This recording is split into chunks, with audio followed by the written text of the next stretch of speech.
In the shadows of Ethiopia's bustling cities and fertile highlands, immense wealth and quiet power are concentrated in the hands of a few. Their names rarely appear on election posters, they rarely grant interviews, yet their capital steers factories, farms, oil depots, mines, hotels, and even stadiums. And at the very center stands one man, Sheikh Mohammed Hussein al-Amoudi, an Ethiopian-born magnate, Saudi-based billionaire, and one of the wealthiest African-born men alive. His fortune, estimated around $9 to $10 billion, has built an empire that touches nearly every part of Ethiopia's modern economy. Unlike celebrity moguls who thrive on headlines, al-Amoudi lives in the shadows. No flashy social media, no conference tours. His style is old world, discreet, calculated, immensely powerful. This is the story of how one family, led by one enigmatic patriarch, came to quietly shape Ethiopia's economy. Welcome to Luxury Buzz, your window into the world's most extravagant fortunes, royal dynasties, and hidden power. If you love untold billionaire stories, hit subscribe, smash that like button, and turn on notifications so you never miss a glimpse of pure opulence. Humble origins, global rise. Mohammed Hussein al-Amoudi was born in 1946 in Dessie, Ethiopia, to a Yemeni father and Ethiopian mother. His childhood was modest. His father traded spices and coffee, and young Mohammed learned negotiation and resilience early. As a teenager, he left for Saudi Arabia, chasing opportunity. There, timing and ambition aligned. By the late 1980s, he secured one of the most lucrative government contracts in Saudi history, a $30 billion deal to build vast underground oil storage facilities. That single contract transformed him from an ambitious migrant into a billionaire almost overnight. From there, he expanded rapidly, buying oil refineries in Sweden and Morocco, investing in petroleum exploration across the North Sea and West Africa.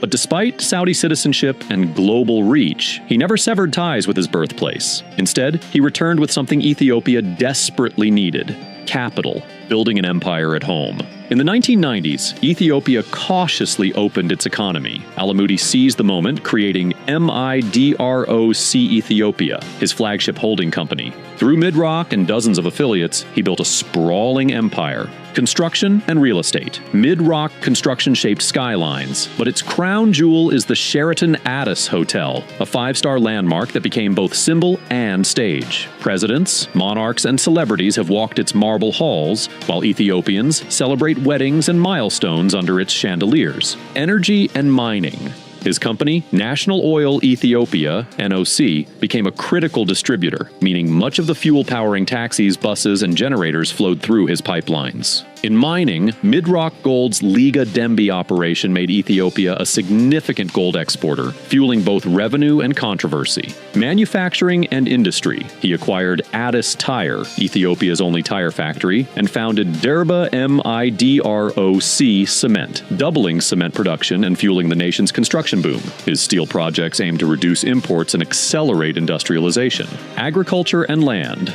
Perhaps the most controversial, his Saudi Star Agriculture leased over 500,000 hectares of fertile Ethiopian land to grow rice, sugar, and oil seeds, feeding Gulf markets but sparking accusations of land grabbing. Finance and aviation. Midrock's financial arms hold stakes in banks and insurance. Even aviation is covered. Transnation Airways, his private airline, supports cargo and charter flights. Today, his companies employ over 70,000 people worldwide. From the fuel in trucks to the cement in walls, from coffee exports to luxury hotels, Al-Amoudi's imprint is everywhere. Influence beyond business. With empires like this, influence is never just commercial. From the 1990s onward, successive Ethiopian governments saw Al-Amoudi as both investor and partner.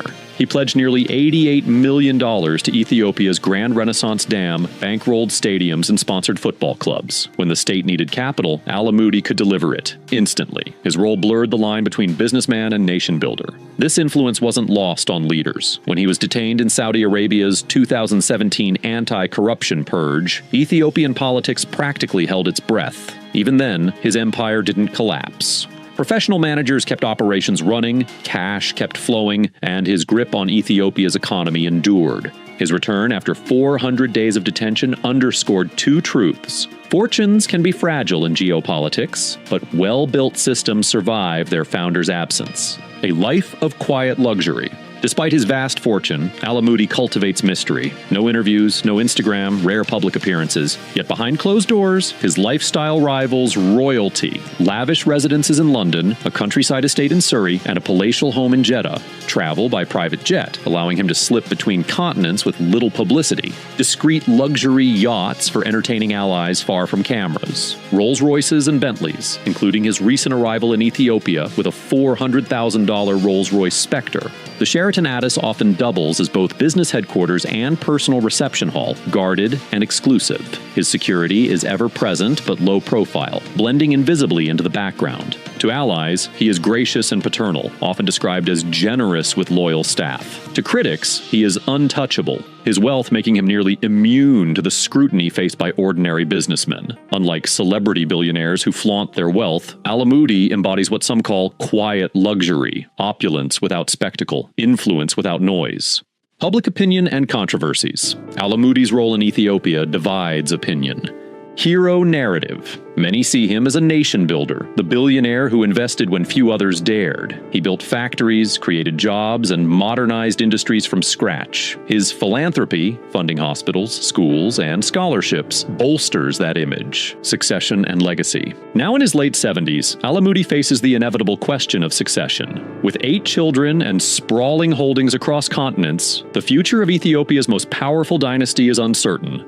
Will the next generation continue quietly, or will Ethiopia see a shift toward professional CEOs institutionalizing his influence? There are signs of transition.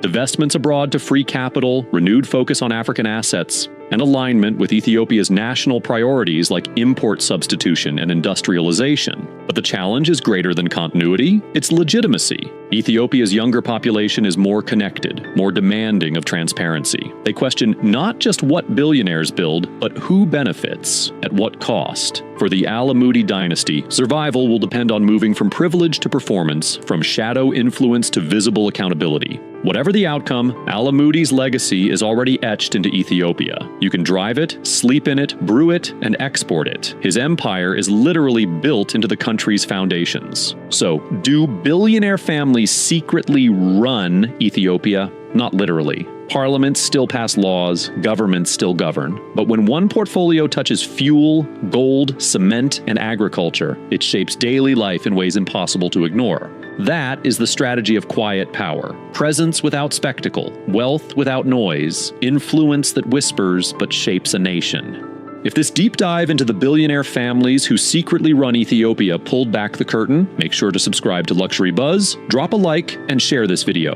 Because in Ethiopia, as in many nations climbing the development ladder, billionaire families may not run the government, but they run enough that you feel it every single day.